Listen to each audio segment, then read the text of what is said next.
सभी को जय मसीह की। इस वीडियो में जुड़ने के लिए आपका धन्यवाद है। अगर आपने अभी तक हमारे चैनल को सब्सक्राइब नहीं किया है तो जल्दी सब्सक्राइब करें और साथ ही में बेल आइकन को भी दबाएं ताकि आप हमारे अपडेट्स और वीडियोस मिलते रहें। सुसमाचार बांटने के लिए आप हमारी मदद कर सकते हैं। इसके लिए आप फेसबुक, ट्विटर और इंस्टाग्राम पर जुड़ें। आशा है आज का संदेश आपको आशीष देगा। हालेलुया। प्रभु का धन्यवाद हो। आइए हम वचन में चलेंगे और प्रार्थना करेंगे कि परमेश्वर आज आपकी रूह हमारे बीच में काम करे। परमेश्वर ये कलाम जो हम आपके लिए आपके आत्मा ने उंडेला है, परमेश्वर ये कलाम हम सभी के लिए सामर्थ और एक एक छुटकारे के समय को लेके आए। प्रभु आप हमें छू के आजाद करिए, आप हमारे को छू लीजिए पिता, आप हमें आजादी दीजिए परमेश्वर, और प्रभु आपका नाम ऊंचा किया जाए। यीशु मसीह के नाम से मांगते हैं, आमीन। मत्ती रचित सुसमाचार उसके 4 में हम खोल लेंगे। तब आत्मा यीशु को जंगल में ले गया ताकि इब्लिस से उसकी परीक्षा हो। यहां पर जो अंग्रेजी की बाइबल है वहां पे आत्मा, स्पिरिट, एस जो है वो बड़ा लिखा है, इसका मतलब है पवित्र आत्मा। तब आत्मा प्रभु यीशु मसीह को जंगल में ले गया ताकि इब्लिस से उसकी परीक्षा हो। आप बोलेंगे ये कैसा है? क्योंकि जब आपको प्रमोशन चाहिए वो बिना एग्जामिनेशन के नहीं आता। हम सभी को आगे जाना है, हम सभी को तरक्की चाहिए, मगर परीक्षा कोई देना नहीं चाहता। परमेश्वर का कलाम यूं कहता है कि आत्मा यीशु को जंगल में ले गया ताकि इब्लिस से उसकी परीक्षा हो, वो परखा जाए। एनॉइंटिंग बिना परखने के नहीं आती है। जब आपको एनॉइंटिंग चाहिए, हमको हमारा मस्सा हो गया जी, वो बिना परखे हुए नहीं आता। परमेश्वर परखता है और उसके बाद मस्से को उंडेलता है। हालेलुया। वह 40 दिन और 40 रात तक निराहार रहा। तब उसे भूख लगी। तब परखने वाले ने पास आकर उससे कहा, यदि तू परमेश्वर का पुत्र है तो कह दे कि ये पत्थर रोटियां बन जाए। यीशु ने उसे उत्तर दिया, लिखा है कि मनुष्य केवल रोटी से नहीं परंतु हर एक वचन जो परमेश्वर के मुख से निकलता है जीवित रहेगा। इब्लिस ने उसे पवित्र नगर में ले गया। ओहो, इब्लिस उसको पवित्र नगर में ले गया और मंदिर के कंगूरे पे खड़ा कर दिया और उससे कहा कि यदि तू परमेश्वर का पुत्र है तो अपने आप को नीचे गिरा दे, क्योंकि लिखा है कि तेरे विषय में वह अपने स्वर्ग दूतों को आज्ञा देगा और वह तुझे हाथों हाथ उठा लेंगे, कहीं ऐसा ना हो कि तेरे पांव में पत्थर से ठेस लगे। यीशु ने उससे कहा कि यह भी लिखा है कि तू प्रभु अपने परमेश्वर की परीक्षा ना करना। फिर इब्लिस ने उसको एक बहुत ऊंचे पहाड़ पर ले गया और सारे जगत के राज्य और उसका वैभव दिखाकर उससे कहा कि यदि तू गिरकर मुझे प्रणाम करे तो ये सब कुछ मैं तुझे दे दूंगा। तब यीशु ने कहा, हे शैतान दूर हो जा, क्योंकि लिखा है कि तू प्रभु अपने परमेश्वर को प्रणाम कर और केवल उसी की उपासना कर। तब शैतान उसके पास से, सबने कहा चला गया। क्या हुआ? चला गया। क्या हुआ? चला गया। और चले जाने के बाद क्या हुआ? कहानी खत्म नहीं हुई। और देखो, स्वर्गदूत आकर उसकी सेवा करने लगे। हालेलुया। हम में से हर कोई जो यहां पर मौजूद है किसी ना किसी जरूरत के साथ यहां पर है। शायद कोई सोच रहा है कि मेरे इस महीने की जो राशन है वो कहां से आए। शायद कोई सोच रहा है कि मैं इस महीने का जो भाड़ा है मैं वहां कहां से दूंगा। कोई सोच रहा है कि अगले महीने की किश्त मैंने कहां से उतारनी है। कोई सोच रहा है कि मेरे घर में जो बीमारी चल रही है ये कब खत्म होगी। कोई सोच रहा है कि हमारे घर में झगड़ा, लड़ाई, कलेश है ये कब हटेगा। हर कोई जो यहां पर बैठा है कहीं ना कहीं किसी ना किसी के जीवन में कोई ना कोई जरूरत जरूर है। और बाइबल बताती है कि प्रभु यीशु मसीह अपनी सेवकाई में एक काम को बार बार करते रहे। वो जरूरत जो लोगों की थी उसके हिसाब से उनके ऊपर सेवकाई करते रहे। जब लोगों को भूख लगी प्रभु यीशु मसीह ने उन्हें खाना खिलाया। जब लोगों को चंगाई की जरूरत थी जब लाजरस मर गया था, प्रभु यीशु मसीह ने वहां उसकी कब्र पर गए और वहां से जिंदगी को पुकारा। जिसको चंगाई की जरूरत थी, परमेश्वर ने उसको चंगाई दी। जिसको छुटकारे की जरूरत थी, परमेश्वर ने उसको छुटकारा दिया। जिसको आजादी की जरूरत थी, परमेश्वर ने उसको आजादी दी। और परमेश्वर अपने हिसाब से वहां पर काम करने लगा। वो उनको जरूरतों को मिनिस्टर करने लगा। मगर मजे की बात यह है कि जब प्रभु यीशु मसीह को जरूरत थी, जब उनको जरूरत थी, तब उन्होंने उस कुवत का इस्तेमाल नहीं किया। मेरे को एक खास जो बात याद आती है, वो प्रभु यीशु मसीह और पतरस के बीच में है। और इन दोनों को टैक्स देना था, कर देना था।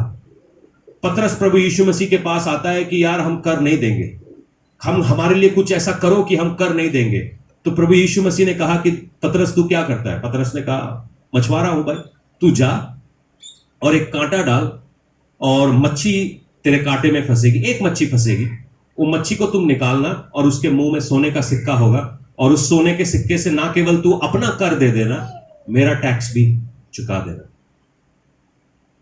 और ये इतनी अजीब सी एक जरूरत है, एक अजीब सी जरूरत है। टैक्स क्यों देना है? प्रभु यीशु मसीह कहते हैं टैक्स दो, और वो कहते हैं पतरस केवल तेरा टैक्स नहीं, मैं ऐसा कुछ करने वाला हूं कि जिससे तू मेरा टैक्स भी दे पाएगा। और दोनों ने टैक्स दिया, दोनों ने अपना टैक्स दिया। ये बड़ी अजीब जरूरतें हैं। और मैं जानता हूं कहीं ना कहीं परमेश्वर, अगर हम यहां पर बैठे हैं तो हमारे दिल में यह उम्मीद है कि परमेश्वर हमारी जरूरतों को पूरा करने वाला है। अगर वो जरूरतों को पूरा नहीं करता तो उसका नाम यहोवा ईरे नहीं होता। हमारे में से हर कोई जो यहां पर मौजूद है, उसकी कभी ना कभी कोई ना कोई जरूरत ऐसी होगी जिसको परमेश्वर ने जरूर पूरा किया है। अगर आप यहां पर हैं, जिन आपकी जरूरत अगर परमेश्वर ने पूरी की है, तो एक बार जोर से हालेलुया बोल सकते हैं। ये तो ऐसे हैं जिनकी जरूरतें पूरी नहीं हुई। अगर आपकी जरूरतें पूरी हुई है तो एक बार जोर से हालेलुया बोल सकते हैं। आमेन, आमेन। हम वापस आ गए, hallelujah. Welcome back to Well Digger Church. हम जब तक ऐसा ना हो तो मुझे लगता नहीं है कि मैं घर पे हूं, मुझे लगता है कि मैं बाहर कहीं हूं जहां पे बड़े सोफिस्टिकेटेड लोग बैठे हुए हैं। आपको मालूम है कि आप कौन है? आप रूह से भरे हुए लोग हैं। आप ऐसे लोग हैं जहां पांव रखते हैं वहां पर शैतान का जो अधिकार है वो टूट जाता है। आप ऐसे लोग हैं जिसको परमेश्वर ने अपनी मां की कोख में से चुना है, ताकि आप अंधकार में जितने लोग बैठे हैं उन तक उजियाले का प्रचार कर सके। परमेश्वर ने आपको अपनी मां की कोख में से चुनकर अलग किया है। आप वैसे लोग हैं। और ऐसे लोग जब जंग में होते हैं, उनको बहुत जरूरतें होती हैं। और जरूरतें कई बार ऐसी होती है कि जब जरूरतें बड़ी बन जाती हैं, वो कहीं ना कहीं हमारी जिंदगी में खुदावन की शक्ल इख्तियार कर लेती है। जब बाइबल यहां पर यह बताती है, मत्ती रचित सुसमाचार में हम जाते हैं कि प्रभु यीशु मसीह 40 दिन और 40 रात तक रोजे में रहे। यह रोजा वो वाला रोजा नहीं है जो नामधारी मसीह लोग करते हैं। हम मच्छी नहीं खाएंगे, हम और क्या क्या छोड़ते हैं सब लोग, मच्छी चिकन नहीं खाएंगे, और ये नहीं खाएंगे, वो नहीं खाएंगे, मगर हाँ हम फल फ्रूट खा लेंगे। यहां पे किसी ने 40 दिन का रोजा रखा है? नहीं। एक व्यक्ति ने रखा है, 2 व्यक्ति ने रखा है। रखना है जरूरी। फुल फास्टिंग, फुल मतलब सवेरे से लेके शाम तक, तो वो फिर रोजा कहां हुआ? मैंने जब मैं मजाक कर रहा हूं, ये आपके अपनी बुलाहट के हिसाब से है। अगर आप चाहें तो इसको रख सकते हैं, कोई ऐसी बड़ी बात नहीं। जब मैंने 40 दिन का रोजा रखा था, हम दिल्ली में रहते थे और रूह मेरी हिदायत कर रहा था।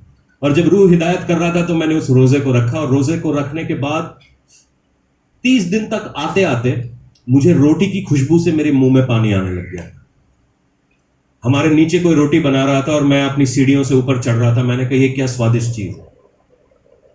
रोजा ऐसा कर देता है। मतलब जो चीज आप हर रोज खा रहे हैं, अगर आप हर रोज खाते रहेंगे, रोटी की खुशबू आपको कभी टेम्प्ट नहीं करेगी, आपको कभी लालच नहीं आएगा कि यार घर जाके खा लेंगे, कोई फर्क नहीं पड़ता। मगर उस समय ऐसा था कि आपके पास रोजे का मतलब है आप वो चीज कर सकते हैं, मगर परमेश्वर की महिमा के लिए उस चीज को नहीं कर रहे हैं, अपने आप को उससे दूर रख रहे हैं। और जब ये और वहां पर वो लेडी जब रोटी बना रही थी और मैं उसके किचन के सामने से अपनी सीढ़ियां चढ़ रहा था, मेरे को लग रहा था कि क्या अच्छा खाना बना रहे हैं। तब मेरी जरूरतें जाग गई थी। मैं जानता हूं यहां पर बहुत सारे लोग हैं जिनकी जरूरतें कई बार जाग जाती है ना।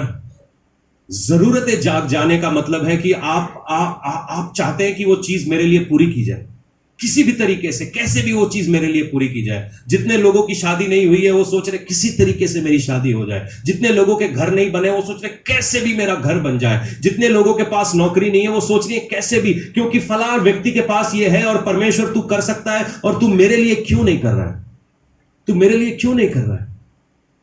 मैं तो इतना प्रार्थना भी कर रहा हूं, इतना रोजा भी रख रहा हूं, मगर ये मेरे लिए मेरी जिंदगी में क्यों नहीं हो रहा है।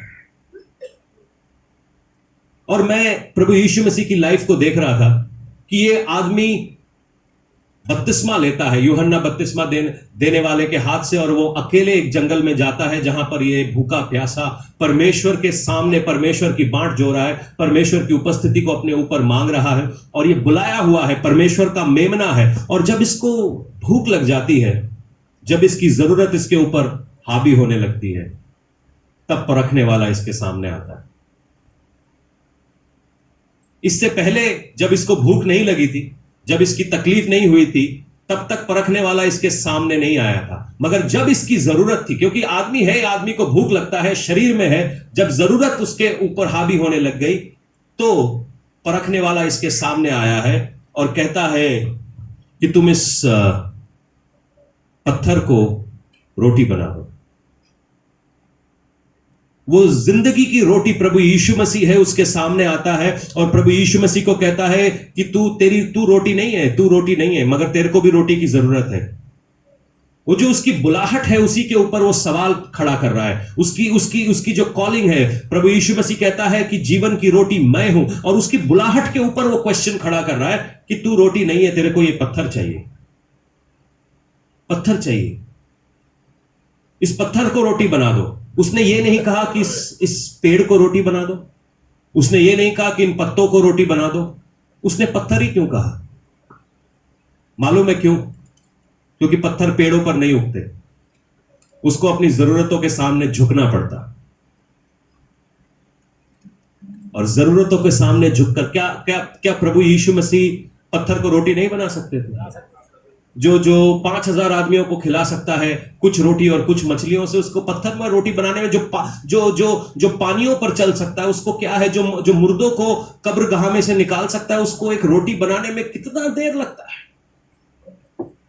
कितनी देर लगती है। आप में से बहुत सारे लोग यहां पर जरूरतों के साथ बैठे हैं। अगर आप कलाम से बाहर जाएंगे तो अपनी जरूरतों को 1 सेकंड में पूरा कर सकते हैं। मैं जानता हूं कि परमेश्वर आपकी आज परख कर रहा है ताकि आपको बेहतर दे सके। आप में से बहुत सारे लोग यहां पर बैठे हैं जिनकी शादियां नहीं हुई, अगर आप चाहे तो ऐसे शादियां कर सकते हैं। अगर आप में से बहुत सारे लोग यहां पर पैसों की कमी के साथ बैठे हैं, अगर आप चाहे तो ऐसे करके गोलमाल करके अपनी जेब भर सकते हैं। मगर यही परख है, यही परख है। प्रभु यीशु मसीह को वो पत्थर को दिखाता है, वो पेड़ को नहीं दिखाता, वो किसी और चीज को नहीं दिखाता। क्या जंगल में वहां पर कोई बेरी का पेड़ भी नहीं था? वो एक पत्थर को दिखाता है कि बोलो ये पत्थर है, इसको तुम रोटी करो। क्यों? मालूम है क्यों? क्योंकि वो अपनी जरूरत के आगे झुक जाता। शैतान और हमारे बीच की लड़ाई यही है कि वो आपको आपकी जरूरत के सामने झुका देना चाहता है, और जिस चीज के आगे आप झुक जाते हैं वो आपका खुदा हो जाता है, वो आपका खुदा हो जाता है, वो आपको चलाने लगता है। बाइबल बताती है जो आत्मा के चलाए चलते हैं वही परमेश्वर की संतान है। मगर जब हम भूख से चलाए जाने लगते हैं तो हम भूख की संतान है। जब हम व्यभिचार से चलाए जाने लगते हैं तो हम व्यभिचार की संतान है। जब हम गुस्से से चलाए जाने लगते हैं हम गुस्से की संतान है। जब हम जलन से चलाए जाने लगते हैं तो हम जलन की संतान है। वो उसको उसकी भूख के आगे झुका देना चाहता था। रोटी की कीमत आपको क्या मालूम है? रोटी की कीमत किसको सबसे ज्यादा मालूम है? जो भूखा है। अभी हमारा टिंड भरा हुआ है, हम में से शायद रोटी की कीमत नहीं मालूम होगी। जिसने 4 दिन तक रोटी नहीं देखी उससे पूछो रोटी की कीमत क्या है।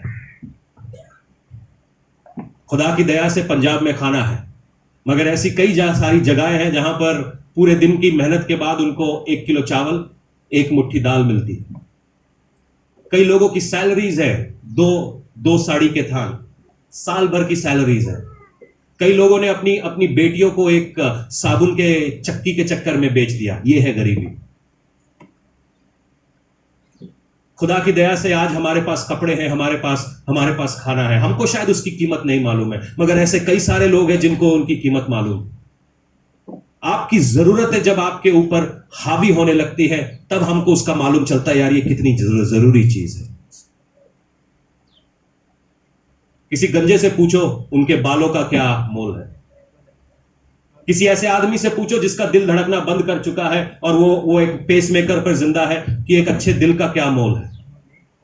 किसी का लिवर जो सड़ चुका है, उससे पूछो उसके लिवर का क्या मोल है। क्योंकि शायद मैं और आप इस चीज को बता नहीं पाएंगे। जिसके पास जो नहीं है, जो जिसकी जरूरत है, उससे पूछो, उसका मोल वो बता पाएगा। यीशु मसीह उस समय भूखा था। बाइबल क्लियरली बताती है कि वो भूखा था, और उस भूख के समय पर शैतान उसके सामने आता है और कहता है कि इस पत्थर को बोल की रोटी बन जाए।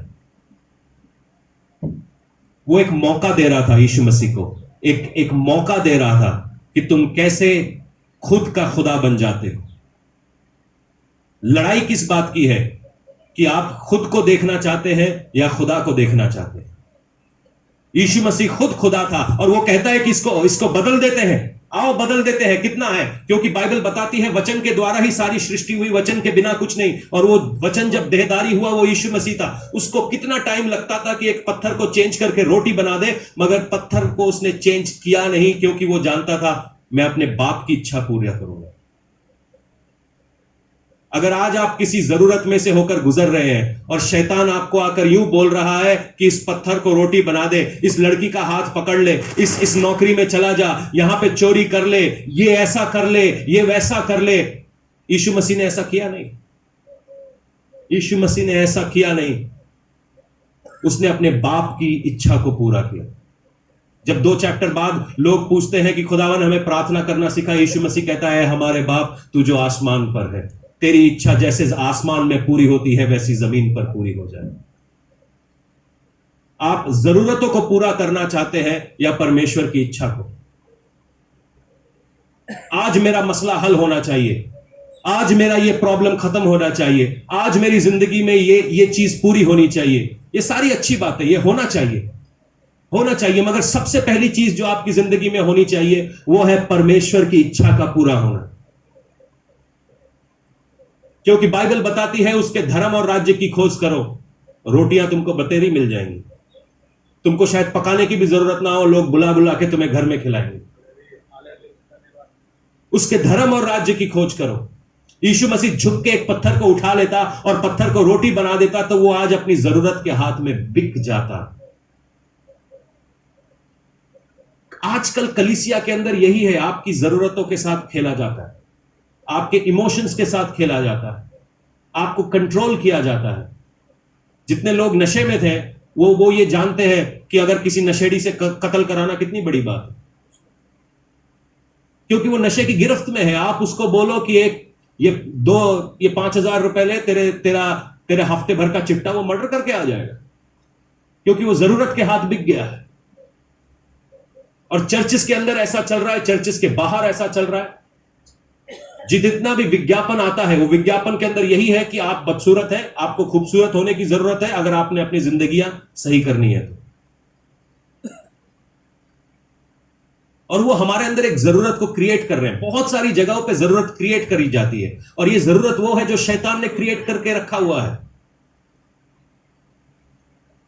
यीशु मसीह उस पत्थर के आगे झुका नहीं, क्योंकि बाइबल बताती है, आप लोग सब बाइबल सीखे हुए लोग हैं, आप सब जानते हैं कि जो पत्थरों के आगे झुकते हैं वो पत्थरों जैसे हो जाते हैं। ना उनके अंदर धड़कन होती है, ना उनकी कोई चाल होती है। जिनको उधर जिधर रख दो उधर रख दिए गए, उसके आगे वो जाते नहीं है। परमेश्वर ने आपको पत्थर होने के लिए नहीं बुलाया है। जो दूसरी बात होती है यहां पर, वो यीशु मसीह को कंगूरे पे ले गया। खंगूरे आप में पंजाबी में समझ में आता क्या कहते हैं? कुंबा। वो पवित्र नगर में कंगूरे के ऊपर ले गया। जो शैतान है वो यीशु मसीह को पवित्र नगर में ले गया। वो उसको किसी डिस्कोथेक में नहीं लेके गया, किसी बार में नहीं लेके गया, किसी कोठे पर नहीं लेके गया। वो उसको एक पवित्र नगर के अंदर लेकर गया। और ये सब हो कहां पे रहा था? आत्मिक रीति से। यीशु मसीह तो जंगल में था, जंगल से अचानक से पवित्र नगर में कैसे पहुंच गया है? ये हमारी सोचे हैं। अचानक से ये जो आप सोच रहे हैं कि दुनिया की सबसे तेज चीज क्या है, वो पता है क्या है? आपके दो कानों के बीच में आपका दिमाग।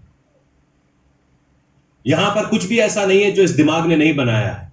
ये कैमराज, ये टेंट्स, ये म्यूजिकल इंस्ट्रूमेंट, हमारे कपड़े, ये चेयर, ये सब कुछ दिमाग ने बनाया है। और रूह में ये सारी चीजें हो रही हैं, उसका मन, रूह, ये सारी चीजें एक दूसरे के साथ जुड़ी हुई हैं। यीशु मसीह शारीरिक रीत से कमजोर है और शैतान उसको हाथ पकड़ के एक ऐसे जगह पर ले जाता है जो पवित्र नगर है। अब मुझे मालूम नहीं वो पवित्र नगर कहां है। कुछ बाइबल के विश्वासी बोलते हैं मेरे ख्याल से वो यरूशलेम है या कुछ और है, कुछ कहीं है, मुझे नहीं मालूम वो कहां पे है, मगर वो किसी पवित्र नगर में जरूर है। खंगूरे पे, भाई खंगूरे पे कैसे कोई खड़ा हो सकता है?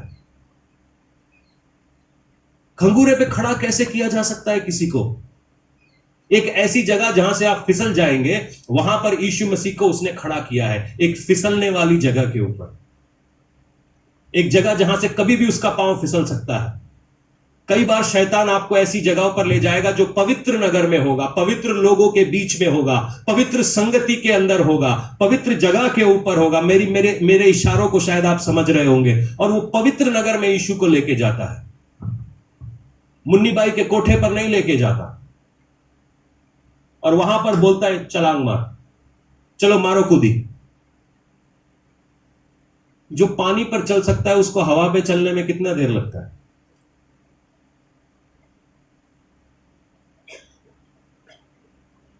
हैप्पी भाई अभी बोल रहे थे कि उनको एक भविष्यवाणी का शब्द मिला और उस भविष्यवाणी के शब्द को इन्होंने जब स्वीकार किया, ये चंगे हो गए। परमेश्वर आपको चंगा करना चाहता है। वो जानता है आपकी बीमारी कहां पर है, आपकी जरूरत कहां पर, वो आपको छूना चाहता है। मगर क्या हम चंगे होने चाहते हैं? बहुत सारे लोगों को बहुत सारे शब्द मिलते हैं, बहुत सारी बातें बताई जाती हैं। अगर आप 2 मिनट मेरे साथ बैठ लिए हैं तो आपको मालूम है कि कुछ ना कुछ निकल आता है। क्या आप उसको मान के बदलने के लिए तैयार? हम बदलना नहीं चाहते। हम भविष्यवाणियां सुनना तो चाहते हैं, मगर हम खुद को बदलना नहीं चाहते। हम वो खंगूरे पे खड़े तो रहना चाहते हैं और वहां से मजे नजारे देखने चाहते हैं, मगर खंगूरे पे खड़ा रहना आसान नहीं है, वो आपको नीचे घसीटेगा ही जरूर। यीशु मसीह को खंगूरे पे ले गया, बोलता है छलांग मार। कई लोग हमको ऐसी जगहों पर, कई लोग टेस्ट करते हैं, कई लोग हमको टेस्ट करते हैं। उनको लगता है कि परमेश्वर की नजर से कुछ छुपा हुआ है। कई ऐसे घरों में गया हूं जहां पे वो मेरे को टेस्ट कर रहे हैं, वो मुझे परख रहे हैं कि मेरे को मालूम है कि नहीं है, कि वो कहां से आए हैं, क्या करके आए हैं। वो खंगूरे पे ले जाते हैं बार बार। अच्छा, एक मैरिज कॉन्फ्रेंस में मैं गया कुछ साल पहले, 3 साल पहले, और वहां पर मुझे नहीं मालूम था, एक पास्टर जी की बेटी थी वहां, और मुझे उन पास्टर जी को मैं एक आध बार मिला था। तो वो आए, सब लोग प्रेयर कराते, सब जवान लोग प्रेयर करा रहे थे, परमेश्वर अपना काम कर रहा था। वो लड़की आई और आके जैसे लाइन में खड़े होते, वो खड़ी हुई है और कुछ बोल नहीं रही। तो मैंने उस लड़की से पूछा, मैं आपके लिए कैसे प्रार्थना कर सकता हूं? वो बोलती है, जो भी रूह आपकी हिदायत करे वैसे प्रार्थना कर दीजिए। मैंने बोला, ये खंगूरे पे चढ़ाने वाला साइन है, ये खंगूरा है, मैं यहां पे चढ़ने वाला नहीं हूं। मैंने कहा, आप अपने प्रार्थना का रिक्वेस्ट मुझे बता दीजिए, क्योंकि जो आप छुपाना चाहते हो वो मैं आपको क्यों बताऊं? जो आप छुपाना चाहते हैं वो मैं आपको क्यों बताऊं? आप मुझे टेस्ट करना चाहते हैं, मैं टेस्ट होना नहीं चाहता। क्योंकि अगर मैं टेस्ट हो भी गया, टेस्ट का मतलब क्या करते हैं, जब आप किसी को खून दे के आते हैं, वो आपके खून का टेस्ट करता है और बताता है आपके खून में कमी क्या है। मैं तुम्हारा अपना टेस्ट तुमको क्यों दूं? तुम मेरा कौन सा क्लास टीचर हो? अगर टेस्ट है ही है तो परमेश्वर मेरा लेगा। कई घरों के अंदर, कई जगहों के ऊपर हम जाते हैं, वो टेस्ट कंटिन्यूअसली हमारा टेस्ट कर रहे होते हैं कि हमें कितना पता है।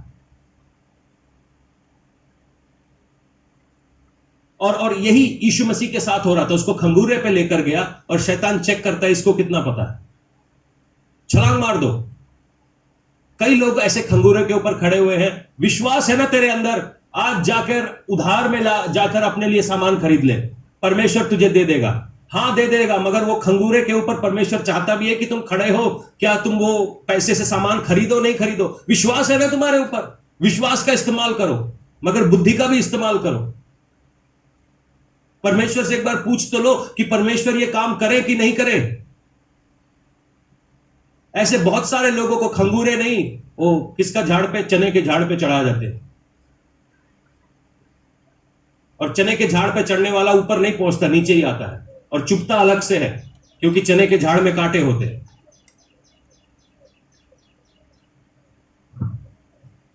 बहुत सारे लोग इस थॉट प्रोसेस के बीमार हैं। हमारे दिमाग के अंदर शैतान हमको एक सेकंड भी बैठने नहीं देता, हमको वो खंगूरों के ऊपर खड़ा करता रहता है, कभी इधर कभी उधर, कभी ऐसे कभी वैसे, अलग अलग जगहों पर अलग अलग स्थानों पर ले जा रहा होता है। ये खंगूरे के ऊपर खड़े रहना है। आज परमेश्वर आपसे यूं कहता है कि इन खंगूरों को छोड़ दो, इस जगह के छोड़ दो और मेरी तरफ आ जाओ, मेरे साथ संगति करो, मैं तुमको गहरी चीजें दिखाने वाला हूं। जो तीसरी बात वहां पर होती है, वहां पर यीशु मसीह को शैतान जो है कहता है एक ऊंची जगह पर चट्टान के ऊपर ले जाता है और सारी दुनिया को दिखाता है और कहता है ये सारा कुछ मैं तुझे दे दूंगा, सिर्फ मेरे सामने झुक जा। दो मजेदार बातें यहां पर हुई। परमेश्वर प्रभु यीशु मसीह ने यह नहीं कहा कि ये सब तू मुझे नहीं दे सकता, ये सब तू मुझे नहीं दे सकता है, उसने बिल्कुल ऐसा नहीं कहा, मगर उसने एक चीज कही कि मेरा सर मेरी जरूरत के आगे नहीं झुकेगा, मेरा सर मेरी किसी नीड के आगे नहीं झुकेगा, ये झुकेगा तो केवल परमेश्वर के वचन के हिसाब से। अगर आप आदम और हव्वा की जिंदगी को देखें तो आदम और हव्वा की जिंदगी में क्या थी? वहां पर कोई जरूरत थी क्या? कोई जरूरत नहीं थी। ना उनको भूख लगी थी, ना उनको प्यास लगी थी, ना उनको किसी चीज की कमी थी, मगर वहां पर एक जरूरत क्रिएट कर दी गई। शैतान आता है और वहां पर एक जरूरत उनके सामने क्रिएट कर देता है। जो जरूरतों का क्रिएट करने वाला है वो शैतान है, और बाइबल बताती है जो जरूरतों को पूरा करने वाला है वो यहोवा यीरे है। वो एक जरूरत को क्रिएट करता है कि तुम इस पेड़ का फल नहीं खा सकते, अगर तुम खाओगे तो तुम्हारी आंखें खुल जाएंगी। आपको बाकी की कहानी मालूम है। बहुत सारे लोग इसीलिए उधार पे चल रहे हैं क्योंकि उन्होंने शैतान की इस तीर को पकड़ लिया। हिंदी में कहते हैं उड़ता तीर पकड़ लिया। क्या तुम एक मोटरसाइकिल नहीं खरीद सकते? क्या तुम एक सोने का हार नहीं खरीद सकते? क्या तुम एक कार नहीं खरीद सकते? अगर परमेश्वर यहोवा यीरे है वो तुम्हें दे देगा। हाँ दे देगा, जब मेरा समय आएगा वो मुझे जरूर देगा, वो मेरे को बेस्ट देगा। कार क्यों? वो मुझे हवाई जहाज देगा। उड़ता हुआ तीर क्यों पकड़ूं मैं? अपने वक्त से पहले क्यों पकड़ूं मैं? क्योंकि कच्चे घड़े में पानी डालोगे, पानी कभी रहेगा नहीं। शैतान चाहता है कि कच्चे घड़ों में पानी डाला जाए। तुम्हारा मस्सा हो गया, मेरा मस्सा हो गया। मस्सा होने का क्या मतलब है? मस्सा करने वाला कौन है? बिना मसाया के कोई मस्सा नहीं होता। तुम्हारा मस्सा हो गया, आज से तुम इवेंजलिस्ट। वो भाई को पता ही नहीं मेरे को करना क्या है। इवेंजलिस्ट ये क्या होता है? अंग्रेजी में है, देख ले। आज से तुम कार्ड छपवाओ तुम इवेंजलिस्ट हो। हाँ मैं इवेंजलिस्ट हूं। फिर ऐसे लोग लोगों के घरों में जाते हैं, दूसरों की बीवियां लेके भाग जाते हैं।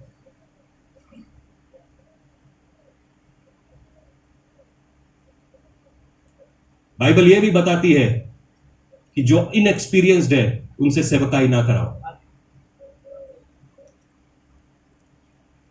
एक कहानी सुनाता हूं। हमको हमारी जरूरत है। कितने लोगों को लगता है कि आपकी जरूरतें बहुत है? मुझे भी लगता है ऐसा। एक आदमी है, विश्वासी आदमी है, मसीह आदमी है, और वो एक छोटे से घर में रहता है, एक झुग्गी में रहता है, जहां पे उसके 4 बच्चे हैं, एक पत्नी है, और उसके पास कुछ मुर्गियां हैं, कुछ बकरियां हैं, कुछ गाय बैल है। तो वो अपने पास्टर जी के पास जाता है। बोले पास्टर जी हमारे पास कितना छोटा सा घर है, एकदम यहां पर मेरे बच्चे एक दूसरे के साथ झगड़ा करते हैं, एक दूसरे को हमारे पास सोने तक की जगह नहीं है, एक कमरे की झुग्गी में हम रहते हैं, हम कहां सोए कहां रहे। पास्टर बोलते हैं अच्छी बात है, मगर तू एक बहुत ही निर्दयी व्यक्ति है। तूने अपनी सारी मुर्गियों को जिनको परमेश्वर ने तेरे हाथ में दिया उनको बाहर छोड़ रखा है, सारी बकरियों को, सारे गाय बैल कुत्ते बिल्ली सबको तूने बाहर छोड़ रखा है, और सर्दी में खुद अकेला सोता है अंदर। चलो इनको अंदर लेकर आओ। तो पास्टर जी की बात मान ली, सारी मुर्गियां घर में आ गई, गाय बैल कुत्ता बिल्ली जो कुछ भी था उसके खेत में, मतलब वहां के कॉकरोच, वहां के छिपकलियां सब उन्होंने घर में रख ली। फिर वो रोते रोते दोबारा पास्टर जी के पास गया कि पास्टर जी अब तो हमारे घर में कोई जगह ही नहीं बची है, मतलब जो मुर्गियां हैं वो मेरे बच्चों के मुंह पे बीट कर रही है, भैंस जो है मुझे रात भर सोने नहीं देती, ये बकरियां जो हैं वो पूरे घर में सारी चीजें खाना खा रही हैं, मैं क्या करूं? पास्टर जी बोलता है तू पागल है, इनको बाहर निकाल। घर में कोई जानवर रखता है? आदमी पागल हो जाता है। आप ही नहीं तो बोला जानवरों को अंदर लेकर आओ। बोला अभी मैं ही बोल रहा हूं बाहर छोड़ के आ। अचानक से वो सब जानवरों को बाहर निकाल देता है। अगले हफ्ते फिर पास्टर के पास जाता है, कहता है जो मेरे पास है वो कितना सुंदर है ना। समझे नहीं? जब तक मुसीबत बढ़ती नहीं है, जब तक हम दूसरों की मुफलिसी को नहीं देखते, तब तक अपनी चीजें बेकार लगने लगती, अपनी चीजें बेकार लगने लगती है। आप में से सब लोग, जो लोग यहां पर मौजूद है, सबके पास घर है, एक आध को छोड़कर। किराया कैसे देते हैं मालूम नहीं होगा ना आपको, मुझे मालूम है। हमारा घर छोटा सा है पास्टर जी, देखो छत भी गिरती है, मगर अपना है ना, अपना है ना। कोई तुम्हें लात मार के बाहर नहीं निकाल देगा ना, अपना है ना। चाहे रोटी भी खाओगे तो नमक के साथ, वो भी आपके अपने घर में खा रहे हो ना। इस बात को हम क्यों नहीं समझते हैं कि जो परमेश्वर ने दिया वो अच्छा है और आने वाले दिन में और अच्छा देगा। मगर ये जरूरतें जब हमारे सर के ऊपर चढ़ के बोलने लगती हैं, तब बड़ी मुसीबत होने लगती है।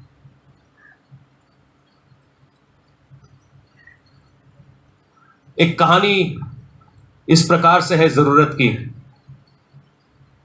कि एक लड़का एक छोटे से शहर में था, और जब वो छोटे से शहर से एक बड़े शहर में आता है, उसको मालूम चलता है कि उसकी जिंदगी में कितनी कमी घटियां हैं। उसके पास मोबाइल भी नहीं है, कपड़े भी नहीं है, और सब कुछ नहीं है। और जब ऐसी चीजें नहीं होती हैं, लोग उसका मजाक उड़ाने लगते हैं। वो एक स्कूल में जाता है और वहां पर लोग उसका मजाक उड़ा रहे होते हैं, तुम्हारे पास कुछ भी नहीं है। और वो थक के परमेश्वर के पास जाता है और परमेश्वर से कहता है, ये मेरी जरूरतों को पूरा कर। परमेश्वर दयावान परमेश्वर है, उसकी जरूरतों को पूरा करते हैं। उसके पास कपड़े आ जाते हैं, मोबाइल आ जाती है, और सारी चीजें आ जाती है। वो कहता है परमेश्वर भला है, परमेश्वर भला है। फिर वो थोड़ा आगे जाता है, देखता है उसके दोस्तों के पास गाड़ियां हैं, तो परमेश्वर के पास आके कहता है मुझे गाड़ी दे। परमेश्वर उसको गाड़ी देता नहीं। फिर वो बाहर जाके कहता है परमेश्वर भला नहीं है, क्योंकि वो मुझे गाड़ी नहीं दे रहा है। तो परमेश्वर भी थक के बोलता है ले ले एक गाड़ी। वो गाड़ी ले लेता है, क्योंकि छोटे शहर से होता है, उसको दिल्ली में गाड़ी चलाना आता नहीं है। जैसे ही गाड़ी लेके निकलता है, गाड़ी में ठोक देता है, और दिल्ली में मालूम है केस बहुत सॉलिड होते हैं। पैसा भरता है, फिर थोड़ी देर आगे चलता है, रेड लाइट क्रॉस कर देता है, फिर उसके पैसे भरता है। फिर थोड़ी देर और आगे चलता है, उससे कुछ और नुकसान हो जाता है। कहता है परमेश्वर ये तूने क्या किया, ये गाड़ी मुझसे वापस ले ले। हर समय हमारी जरूरतें चेंज होती रहती है, हर समय हमारी जरूरतें चेंज होती रहती है। हर समय लोग हमको हमारी जरूरतों के हिसाब से पकड़ते रहते हैं, छोड़ते रहते हैं। जब आप किसी की जरूरत होंगे, वो आपके पीछे आएंगे। जब आपसे मतलब निकल जाएगा, आपको छोड़ देंगे।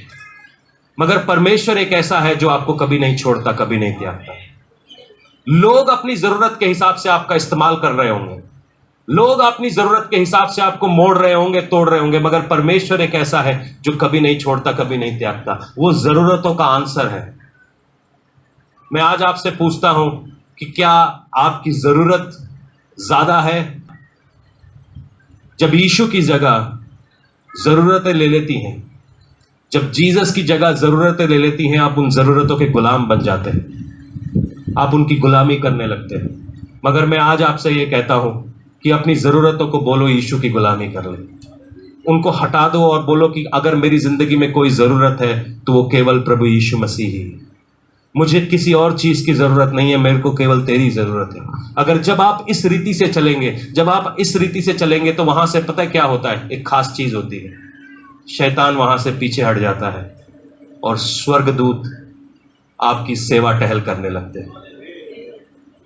आप जरूरतों को बड़ा करते रहिए, आपकी जरूरतों की फहरिस्त कभी खत्म नहीं होगी। मैं आज आपको बताता हूं, आपकी फहरिस्त कभी खत्म नहीं होगी। मगर जैसे ही उसने अपनी जरूरतों को परमेश्वर के अधीन किया, शैतान उसके सामने से चला गया और स्वर्गदूत सेवा करने लगे। और जब कभी भी स्वर्गदूत आते हैं, वो खाली हाथ नहीं आते हैं, वो वचन के साथ आते हैं, वो प्रोफेसीज के साथ आते हैं, वो छुटकारे के संदेश के साथ आते हैं। जब कभी भी स्वर्गदूत लोगों को मिले हैं, अब्राहम को मिले हैं, जब कभी भी स्वर्गदूत याकूब को मिला है, जब कभी भी स्वर्गदूत इसहाक को मिला है, जब कभी भी स्वर्गदूत किसी को मिला है, उसकी जिंदगी सेम नहीं रही है। ये शैतान क्या है? एक जरूरत की शील्ड, एक जरूरत की तस्वीर आपके सामने रख देता है, और आप इस तस्वीर को सॉल्व करने में लगे हुए हैं। तो वो वाली गेम खेली है, पजल गेम खेली है आपने, जिसमें टुकड़े टुकड़े जोड़ के आप एक तस्वीर बना रहे होते हैं। शैतान ऐसा ही एक पजल आपके सामने खड़ा करने रखता है, और हमारी प्रार्थनाएं इन पजल्स को सॉल्व करने में लग गई हैं। आप अगर अपनी जरूरतों को पूरा होता हुआ देखना चाहते हैं, उसकी इच्छा को पूरा करो। आपने यीशु मसीह को कभी भीख मांगते हुए देखा? नहीं देखा। क्यों नहीं देखा? वो तो गरीब था, कारपेंटर था भाई। बादशाह था तो मगर कारपेंटरी करता था ना। हाँ, मेहनत थी उसकी। सेवकाई में वो क्या कर रहा था? उसको कभी करते देखा? भूखा रहते हुए देखा?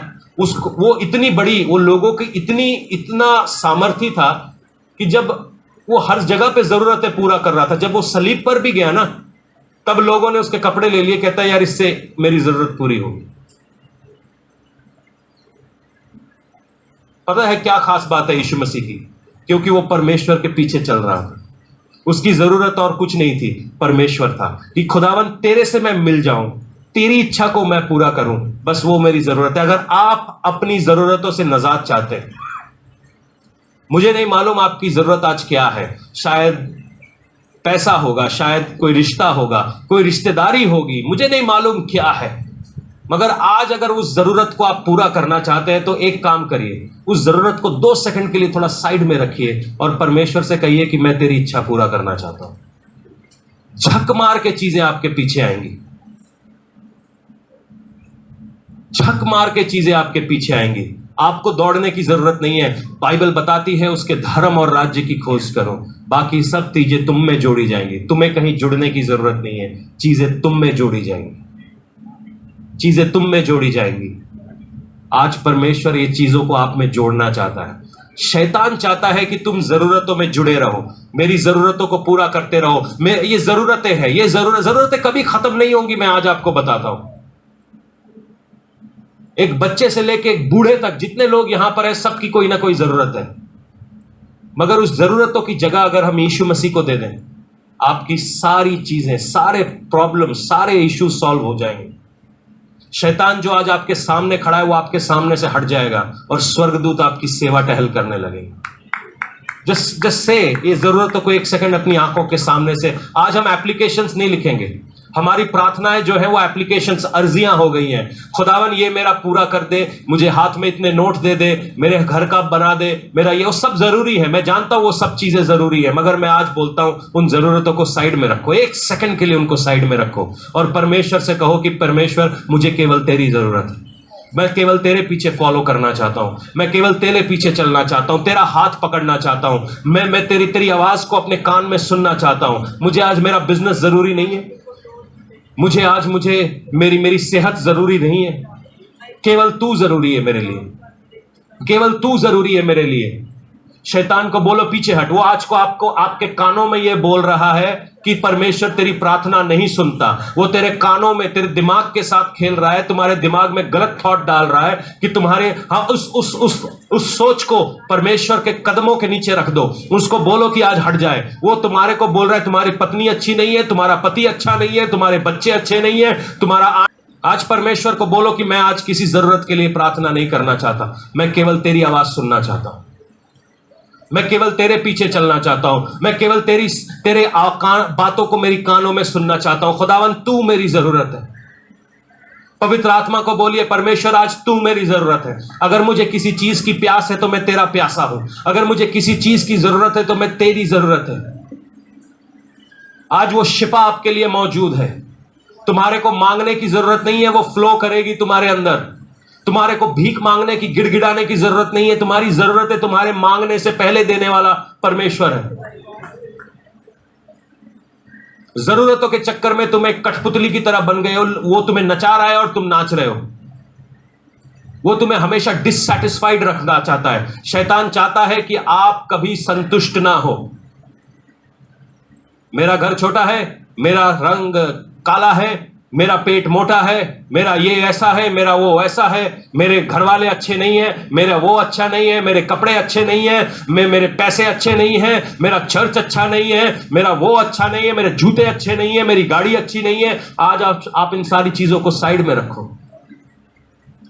और परमेश्वर के सामने आओ। कहते पिता तू मेरी जरूरत है।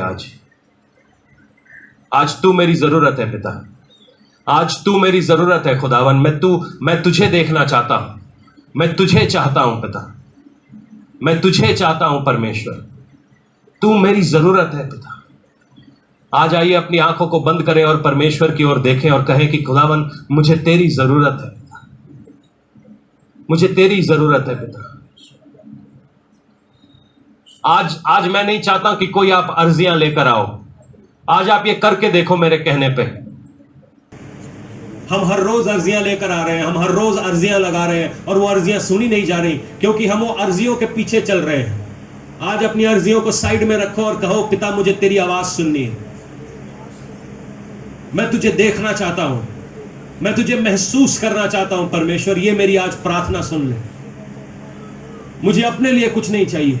आज मैं अपनी जरूरतों को साइड में रखता हूं और मैं तेरी मांगता हूं कि मुझे तेरा राज्य देखना है, मुझे तेरे सामर्थ को देखना है, मुझे तेरी ताकत को देखना है, मुझे तेरी सांसों को अपने चेहरे के ऊपर महसूस करना है पिता।